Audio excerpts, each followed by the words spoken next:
আসসালামু আলাইকুম দর্শক, খুবই দুঃখজনক একটি ঘটনা। ঈদ যাত্রী একজনের ব্যাগটি নদীতে পড়ে গিয়েছে। আর সদরঘাট লঞ্চ টার্মিনালের পল্টনে কিন্তু হাজার হাজার যাত্রী রয়েছে। আর দেখতে পাচ্ছেন এই যে যাত্রীর ঈদের মার্কেট সহ ব্যাগটি কিন্তু নদীতে পড়ে রয়েছে।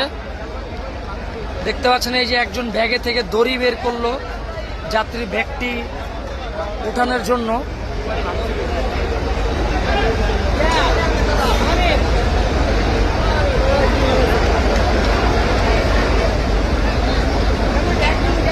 ব্যাগ তুলছে যাত্রীর।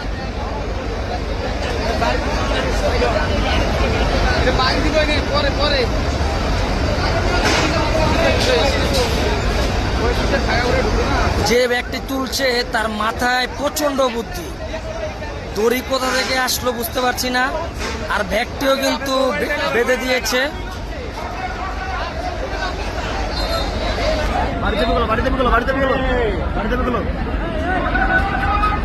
ব্যাগটি বাঁধা শেষ, এখন তুলবে।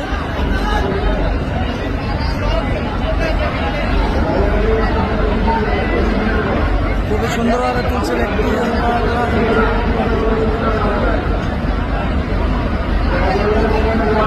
ব্যাগটি তুলে অবশেষে ব্যাগটি তুলে ফেলেছে। আর পল্টনের অবস্থা যদি দেখেন, সদরঘাটে পুরো যাত্রীতে ভরা রয়েছে, হাজার হাজার যাত্রী। তো সবাই দোয়া করবেন জানি সবাই খুব সুন্দরভাবে তাদের বাড়ি ফিরতে পারে। আর দেখতেই তো পারলেন, অতিরিক্ত তাড়াহুড়া করবেন না, তাহলে এরকম ভোগান্তিতে পড়তে পারেন আপনারাও।